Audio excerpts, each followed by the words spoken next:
Come here, Daisy. Come here, right here. You're going to come here. You're not going to come here. Come here, come here. Joan, I'm going to need your help. I guess she wants a cookie or something. Come over here. You got to show yourself to the camera. Yes, you do. Oh, there she is. There's Daisy. Daisy and I have noticed a lot of new faces while we've been out on our walks recently. It's kind of like the silver lining in the whole coronavirus pandemic. It's really helped encourage people to get out into the fresh air. Oh, yes, we're keeping our social distances, but still, it is a silver lining. And that's what I've been looking for throughout this whole crisis, is that silver lining, that great witness of those who are responding in a way that really helps encourage me and encourage others. See, I always look for those people who are encouraging. That's why I love the book Blessed Among Us from Liturgical Press, because each day it has the life of someone who is inspirational. And the one that I've been focusing on is Kathe Kollwitz. Kathe Kollwitz was an artist, and she had the ability to take the burden of despair, that oppressive burden of despair, and capture it in her art in such a way that it spoke to people, that it helped people. So it was no surprise when she was invited to create a World War I memorial.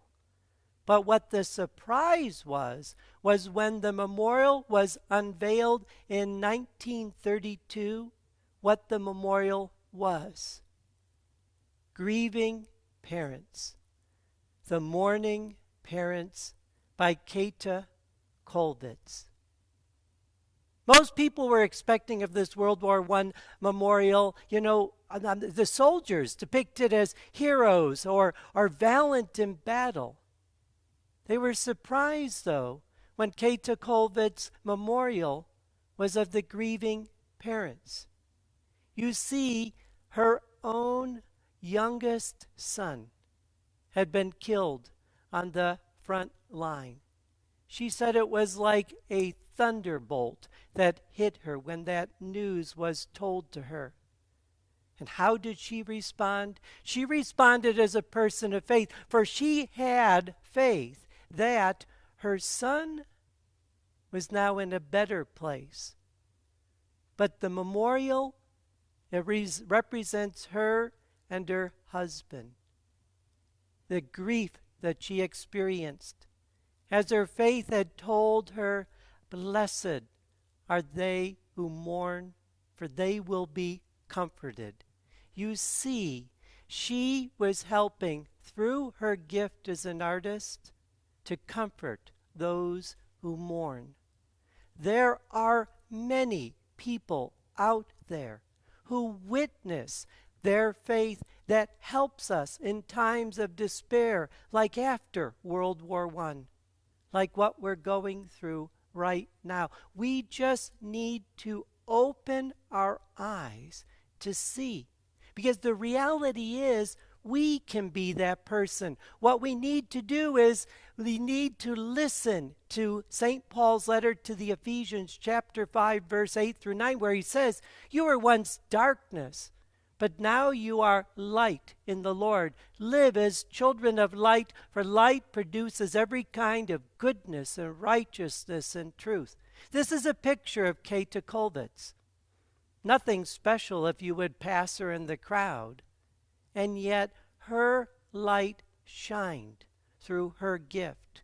We are called to let our light shine through our gift, to be a witness for those that need this light in this time. And so we reflect on, our eyes have to be open to recognize the divine spark that ignites within, in each and every one of us.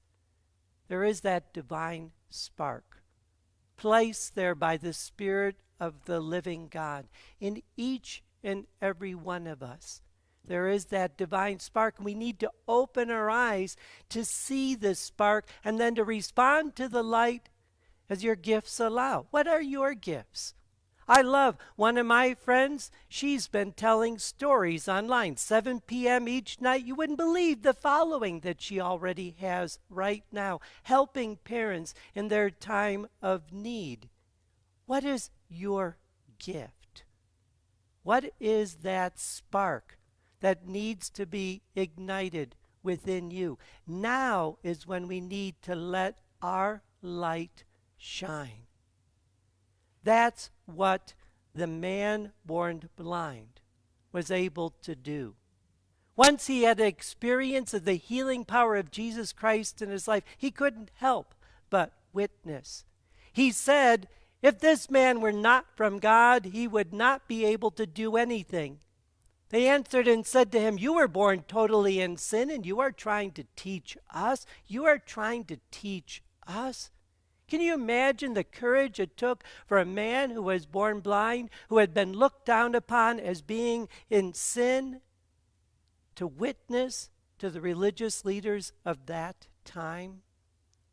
That was that spark that ignited within. And what was his gift? His courage and his ability to help them come to a deeper understanding that Jesus truly was God.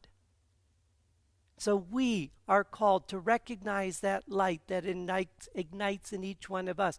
We are called to find our gifts to share. We are called to then witness how those gifts come to us from the Lord, for we recognize that we need to give witness. And how do we do this? First, share who is Jesus to you. I've done it many times. You've heard me many times share how Jesus, like he healed the man born blind, he miraculously healed me of cancer.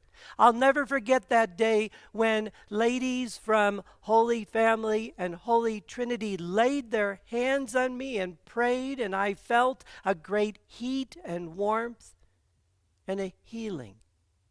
I have shared that story countless times, how the Spirit of the living God worked through them into me. So share. What has Jesus done for you? Well, you know what Jesus has done for me? For me, Jesus is a miracle worker. He worked a miracle in my life. He can work a miracle in your lives. Come to recognize that divine spark within. Come to recognize how Jesus is in your life, helping you through your gifts to help others. And so we are called now to reflect. What are the miracles that have happened? How is Jesus the dark in the light? How is the Jesus the light in the darkness? And how are we going to do it now? Well, it's really a wonderful opportunity we're going to have now. Our wonderful worship pastor, Mark, is going to come up here, and he's going to help everybody at home to join together in a moment of reflection as we prepare the table of the Lord for Holy Communion. He is going to lead us in Waymaker, our offertory hymn, when you are called to offer. So we're going to profess our faith, and then we're going to pray our prayer. But then I want you to join with Mark Ward in really praying that prayer.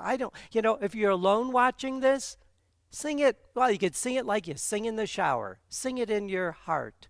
If you're with your family, come on, let's do it as a family. Let's sing out loud here.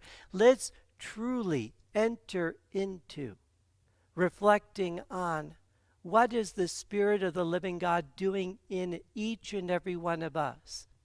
He healed the man born blind. He healed me. He can heal you during this difficult time. For he is the Waymaker, the miracle worker, the promise keeper, the light in our darkness.